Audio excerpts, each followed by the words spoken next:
देखो ना जी भाई अब्बास हाथ से ले खड़ा जी अच्छी बड़ा करके ते किले का पानी ते विच सरों दा तेल मिक्स करके।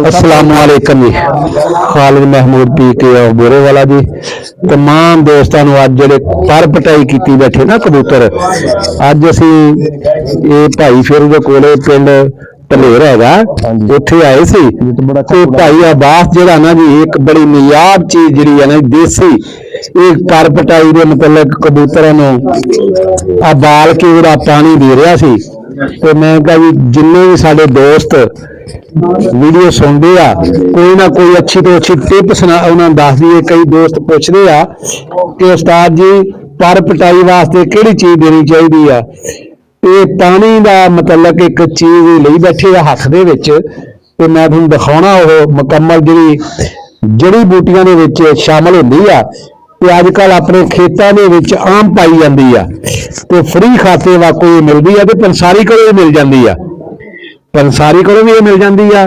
इनू चिबड़ कहने जी चिबड़ा देखो ना जी भाई अब्बास हाथ से ले खड़ा जी चिबड़ा जी ठीक है जी ये चिबड़ भाई अब्बास किन्ने पानी च उबाल के पानी कबूतरां नूं दिंदे हो जी। अस्सलाम वालेकुम जी तमाम दोस्तों मैं अर्ज करना चाहना हाँ कि ठीक है हर बंदे का अपना तरीका है कबूतरां नूं साਂਭਣ ਦਾ ਜਾਂ कबूतरां नूं पटाई तो बाद पानी देण दा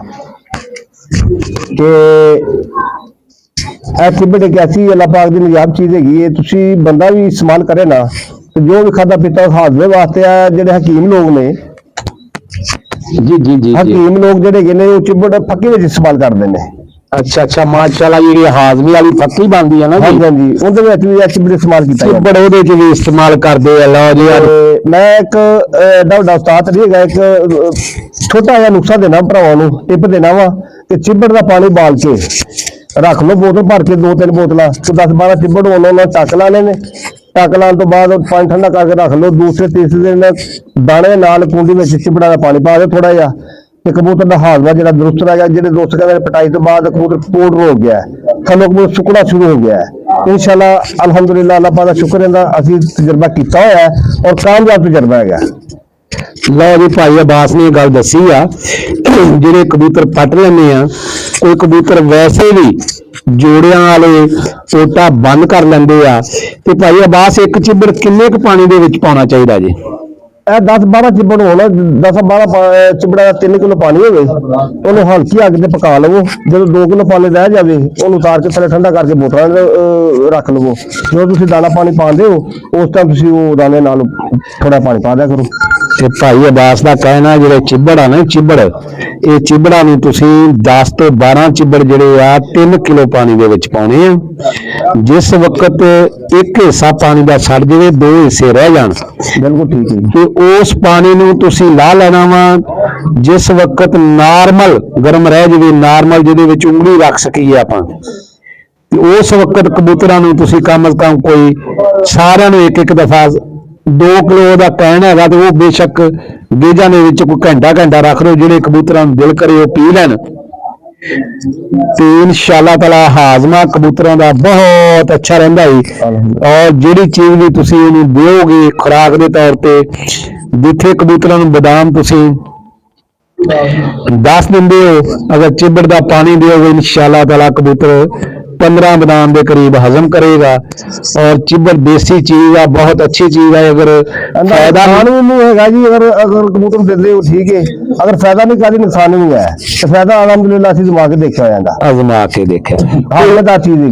कोई होर पटन तो बाद कोई अच्छी जी कोई टिप दोस्तों दसो कोई होर चिबड़ तो अलावा कोई चीज पाउंदे हो नहीं जी होर कोई चीज नहीं कोई चीज खुराक केड़ी दिंदे हो खुराक साडा मिक्स का नहीं होंदा तकरीबन जो पटाई तो पहले दाना ना वो 1 महीना चलावांगे साल भर तक चलावांगे उस तो बाद फिर दाना बदलांगे। अगर कोई कबूतर मिसाल के तौर पर काना खंभ कढ लैंदा ओदा भी कोई तजर्बा हैगा नहीं ऐसी तजर्बा नहीं मलिक साहब तुसीं अपने इलम चाहिए होगा कुछ किले का पानी लैके ना जी मैं तो जगह पे शराक करना है। अच्छा जी आप अच्छा जी शराक करके ते किले का पानी ते विच सरों दा तेल मिक्स करके उस जगह पे लाओगे पर निकलेगा। भाई मलिक साहब ने एक टिप दी है अभी बहुत कीमती कबूतर किसी का दोस्त का अगर पर खराब निकले होंगे या खून छड़ दिंदा ਕਿ ਉਹ ਸੁੱਕ ਜਾਂਦਾ ਹੈ ਜਾਂ ਨਹੀਂ ਸੁੱਕਿਆ ਹੁੰਦਾ, ਉਹਨੂੰ ਸਾਫ਼ ਕਰੋ। ਜਦੋਂ ਸਰਾਖ ਬੰਦ ਹੋ ਜਾਂਦਾ, ਜਿਹੜਾ ਸਰਾਖ ਬੰਦ ਹੋ ਜਾਂਦਾ ਉਹਨੂੰ ਫੌਰੀ ਤੌਰ ਤੇ ਖੂਨ ਦੇ ਵਿੱਚ ਵਾਸ਼ ਕਰਕੇ ਸਾਫ਼ ਕਰਕੇ ਉਹਦੇ ਵਿੱਚ ਤੇਲ, ਕੇਲੇ ਦਾ ਪਾਣੀ ਤੇ ਤੇਲ ਉਹਦੇ ਵਿੱਚ ਮਿਕਸ ਕਰਕੇ ਉਹਦੇ ਵਿੱਚ ਲਾਉਣਾ 1 ਜਾਂ 2 ਦਫਾ। ਇਨਸ਼ਾਅੱਲਾ ਤਾਲਾ ਅੱਲਾ ਦੇ ਹੁਕਮ ਨਾਲ ਉਹ ਜਿਹੜਾ ਪਰ ਦੁਬਾਰਾ ਆ ਜਾਏਗਾ ਔਰ ਕਬੂਤਰ ਦਾ ਪਾਰਾ ਬਹੁਤ ਅੱਛਾ ਕਰਕੇ ਨਿਕਲੇਗਾ। ਇਹ ਬਹੁਤ ਅੱਛੀ ਟਿਪ ਆ ਜੀ। ਜਿਹੜੇ ਦੋਸਤਾਂ ਨੇ ਕਬੂਤਰ ਪੱਟੇ ਆ ਉਹਨਾਂ ਵਾਸਤੇ ਚਿੱਬੜ, ਲਓ ਜੀ ਆ ਚਿੱਬੜ ਦਾ ਦੁਬਾਰਾ ਦੀਦਾਰ ਕਰ ਲਓ ਜੀ। ਇਹ ਹਕੀਕਤ ਤੇ ਮਬਨੀ ਬਹੁਤ ਅੱਛਾ ਜੀ। ਇਹ ਫੱਕੀ 'ਚ ਵੀ ਇਸਤੇਮਾਲ ਹੁੰਦਾ ਹੈ। ਲੋਕ ਜਿਹੜੇ ਹਾਜ਼ਮਾ ਜਿਨ੍ਹਾਂ ਦਾ ਨਹੀਂ ਸਹੀ ਹੁੰਦਾ ਉਹ ਫੱਕੀ ਵਾਸਤੇ ਵੀ ਇਸਤੇਮਾਲ ਕਰਦੇ ਆ। ਹਮ ਬਣेंगे आप दोस्तों की आवाज। अल्लाह हाफिज।